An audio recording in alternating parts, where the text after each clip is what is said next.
a Southern rock concert at Irving Plaza, which is a perfect place to meet hot guys because it's open and you can like mix and mingle with people. And I remember I'd seen an ad for this band in the New York Times, and they just had a photo of them. And it was all these like scraggly beard, like hillbilly guys.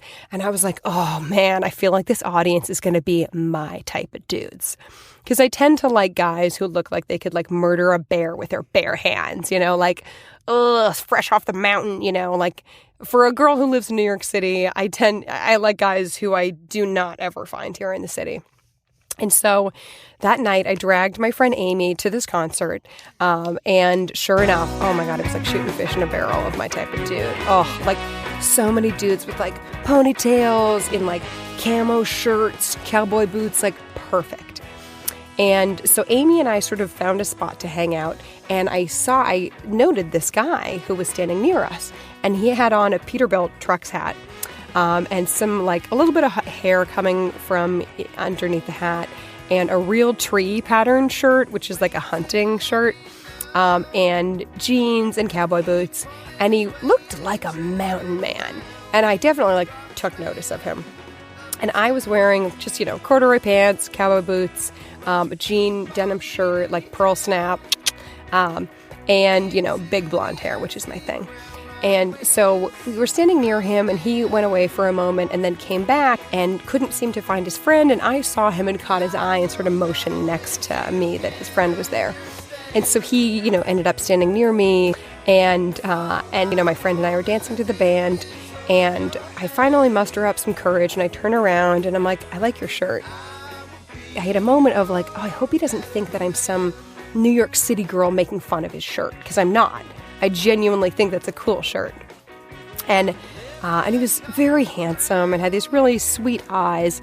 And, he took my compliment, and I turned back around and felt kind of silly. And then a little while later, he kicked the bottom of my cowboy boots, and I turned around, and he was like, "You're allowed to move your feet when you dance." And I was like, oh, okay. And it was just sort of a fun little flirtation. We end up chit-chatting, and the concert ends, and and he's like, what are you doing at this concert? And I'm like, oh, I live in Brooklyn. And he's like, oh, you're a Southern girl. I'm like, no, I'm from Boston originally. And he's like, Boston. And we get to chatting, and he tells me that he's in from New Jersey with his friend, and he invites me and my friend to go get a drink after the concert at a nearby bar.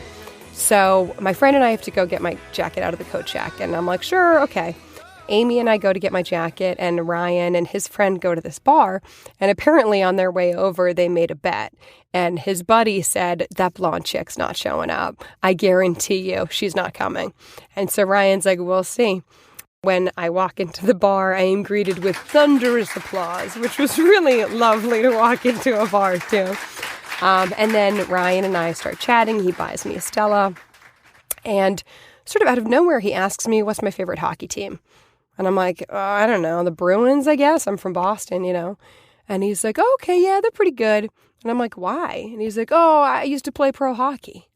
And I'm like, oh my gosh, like, could this get any better? Like, he wears a Real Tree shirt, he's at a country concert, and he used to play pro hockey. Oh my gosh.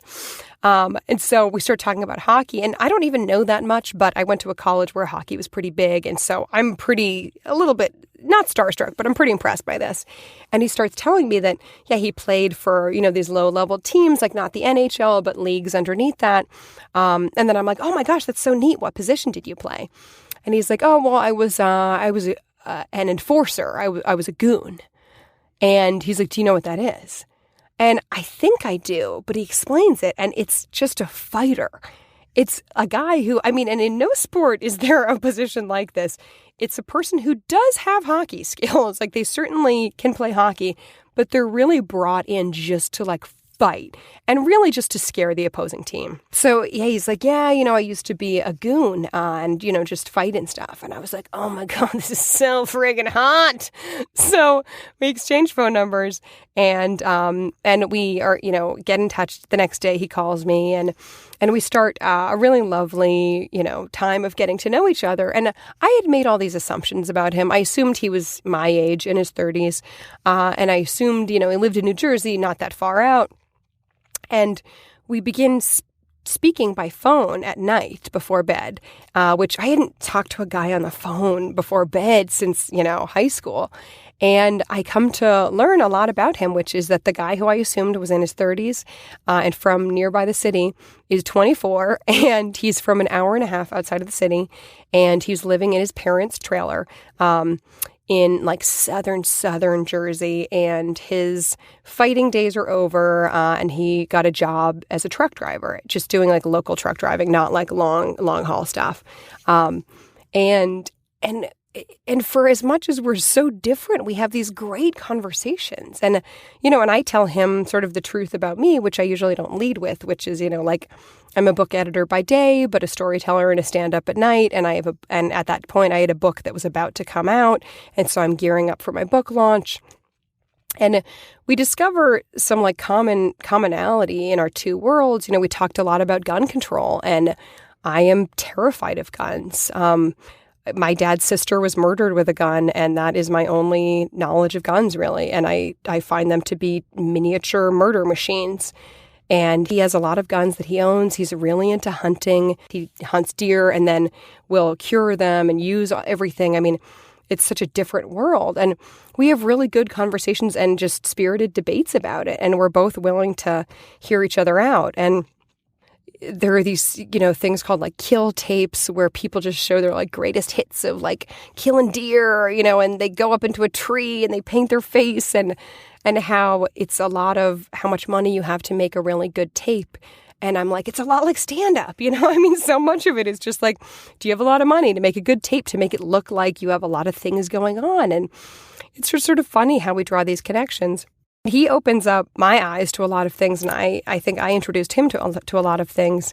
He'd never really hung out in New York City before, so we had a number of dates where he would take the train into Penn Station, and I would meet him at Penn Station, and he rode the subway for the first time with me. And on our first date, I took him to Corner Bistro because I thought, like, who doesn't like a burger and fries, reasonable prices? Because I didn't really know what his financial situation was. And I took him to Doc Holiday in the East Village, which is, like a kind of honky-tonk bar, and he was in heaven. I mean, that jukebox is amazing. We had more and more dates. I took him to Hogs and Heifers, which he loved, and like Lucy's, and like all my favorite dives, and he loves them. And I took him out to Brooklyn, and he, by the same token, he introduced me to the beauty of southern New Jersey. I mean, he lives really out in the farmland, and I mean, it was so neat to see like the sprawling hills. And I did a stand-up show out there, and his parents came to it. God bless them. They're the sweetest people. And he took me to his favorite coffee shop, which turned out to be a gas station, which was just super charming. Like, there were so many really like simple things about him that were just really sweet and charming. He had this great lifted diesel Chevy, this huge truck, and it was mostly for hauling dead deer around. I mean, it couldn't really go on long trips. And his cousin got his Jeep stuck in the mud. So Ryan and I had to like drive and like put a chain on the Jeep to his truck and like pull him out of the mud. I was like, are you kidding me? I mean, it was like so hilarious, but also really hot. I mean, it was great. And we stayed in a hotel together in suburban New Jersey. And, he was a young guy. He'd never stayed in a hotel with a girl. And so he was like so excited by it. I mean, it was really sweet. I think for me, it was just this lovely, like, a man. And for him, it was a lot of firsts for him. I think of like not being so intimidated by New York City and not being so intimidated by a girl who has a career, that's kind of put together and doing things. And for his trekking shift, he had to get up around 4:30 a.m. And I, for my publishing stuff, had to get up at like 6:30 or 7. And every morning I would wake up to a text from him that was like, "Good morning, gorgeous." And during one visit to New Jersey, we were driving, through the farmland, and we're driving along and listening to country music and holding hands, and we drive by this little truck, and I don't even notice it. And he says, "Hey, did you see that truck we just drove by?" And I'm like, "Yeah, I guess I did. I don't know, maybe." And he's like, "Yeah, that was my ex-girlfriend."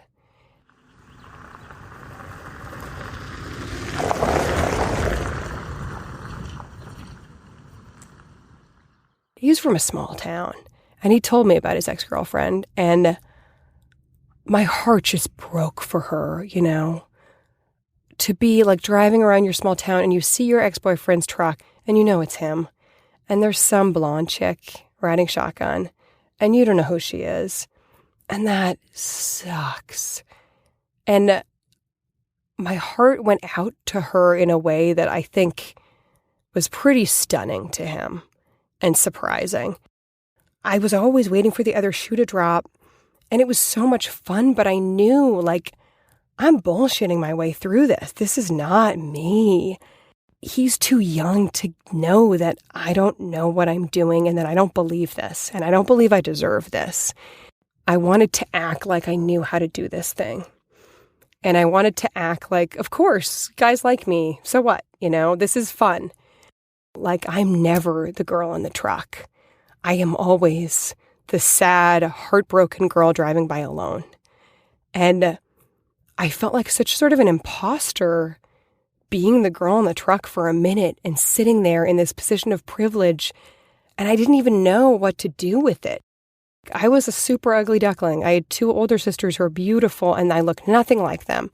And when you grow up as an ugly duckling, even if you turn into a swan, you still remember that you were the ugly duckling, and everyone told you you were the ugly duckling. I always had this sense that, like, love is a finite resource, and everyone else gets it. And if there's any scraps left, Selena, you can maybe have it. I just never felt like it was for me. And I think that in that moment of like really empathizing with Ryan's random ex-girlfriend, I kind of showed my cards. And I said to him, I was like, oh, I feel so bad for her, like how heartbreaking to drive by your ex-boyfriend's truck with some new girl in it. And he was like, Selena, it's fine. And I just like kind of wouldn't let it go. And I wish I had. I was just like, no, Ryan, like that sucks. Like, this is a small town. I'm sure it's so hard for her to even see that, and he was like, it's fine. It's not a big deal. And we just drove on in silence. And I knew I fucked it up. He didn't want some neurotic, not self-confident girl. He wanted like the good time, book editor, comedian, New York City fun gal who wants to go to Doc Holliday and play Travis Tritt on the jukebox. Like, he didn't want the girl who feels like she can't believe you're even talking to her because she doesn't believe she deserves it. So after that, we dated for probably like a month and a half longer. And finally, he did break up with me. And, and I should probably have lied. And, it's not that cool to own up to the fact that you got dumped by a 24-year-old. But I did. And I took it really hard. And it was hard to get over. And I think probably it was the most hard to get over because I do wonder, will I ever again be the girl in the truck?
That was The Girl in the Truck from Selena Coppock.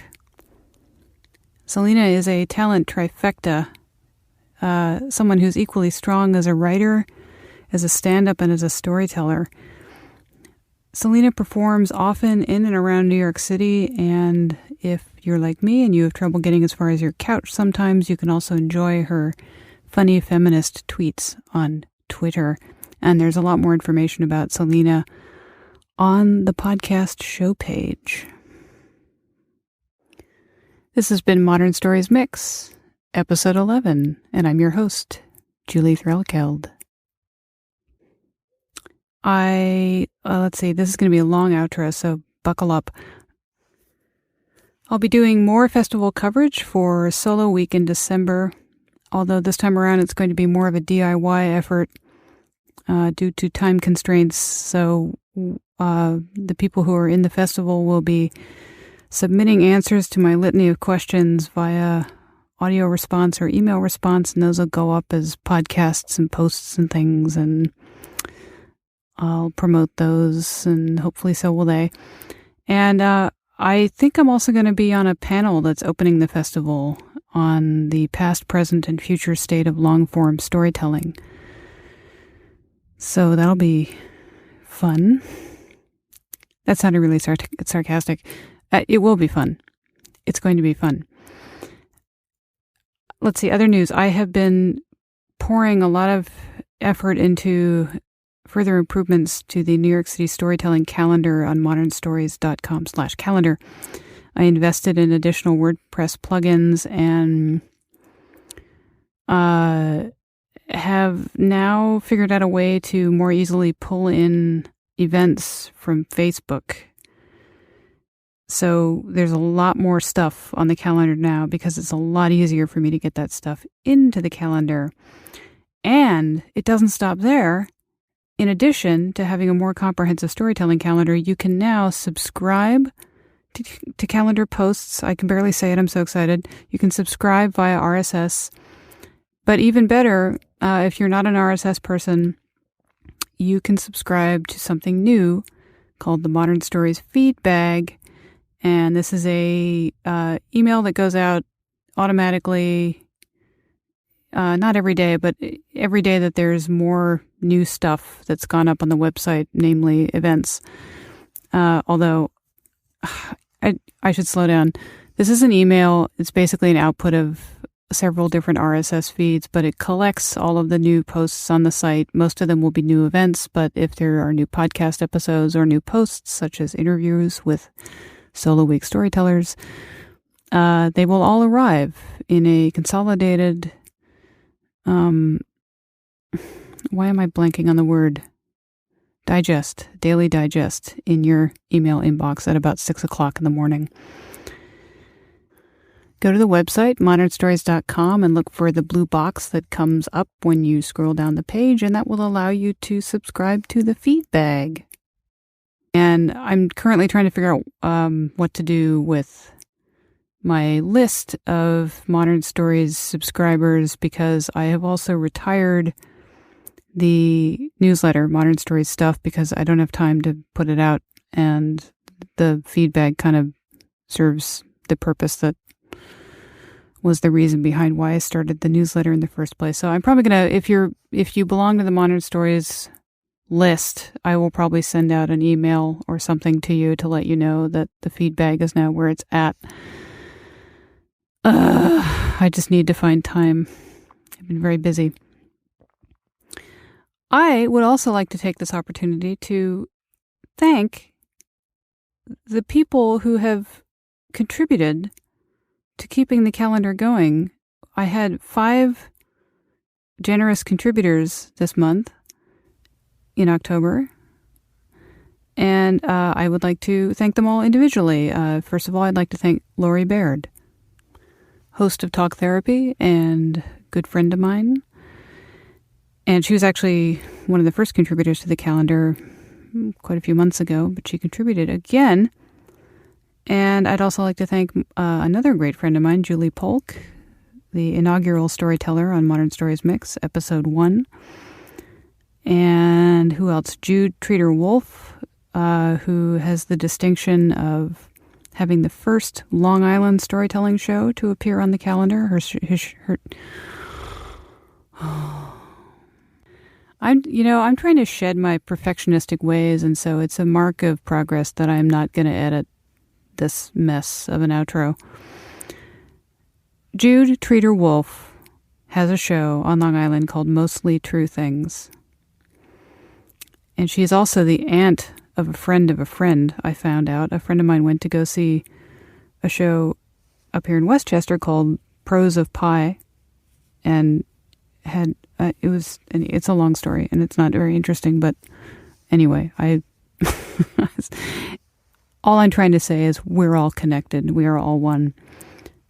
Let me finish with the thank yous. Phil Gable, who just started a show with friend of the show, Lynn Bixenspan, called Cynical Bastard Story Hour, and I guess he's had one for a while, or they have, called I don't know what I'm talking about, but I think they've had something called Cynical Bastard Comedy Hour. Enormously generous fellow. Thank you, Phil. And finally, Julia Wiedemann, who hosts the long-running Happy Hour Story Hour, the long-running and nomadic until recently. That is her shows every week. It's an open mic. It's at the Duplex. It's every Monday. I think it's at 7:00. And I cannot count the number of stories that I've worked on in her show. Probably 7 or 8. So check that out. Page turn. And I would just like to make you aware that donating to the calendar and supporting it has its privileges. And if you donate $20 or more, I will highlight your events in the calendar in a lovely shade of blue so they stand out for an entire year. Let's see, I mentioned that I retired the newsletter, did that. So I've got 2 new story episodes in the works in addition to the festival coverage, and I have 6 storytellers lined up to record between now and sometime in January. So there's lots of good stuff coming. And finally, I've performed, by the time this comes out, I will have performed a couple times this fall, and it's too late for you to come see me. But I will be performing again in January, on January 27th, at the Risk Live Show. It will be my 3rd appearance, and that is going to be at the Bell House in Brooklyn. So come on down. In the meantime, this has been Modern Stories Mix, and I will be back assuming I get some audio interviews, I'll be back with something in a few weeks for Solo Week. Thanks for listening.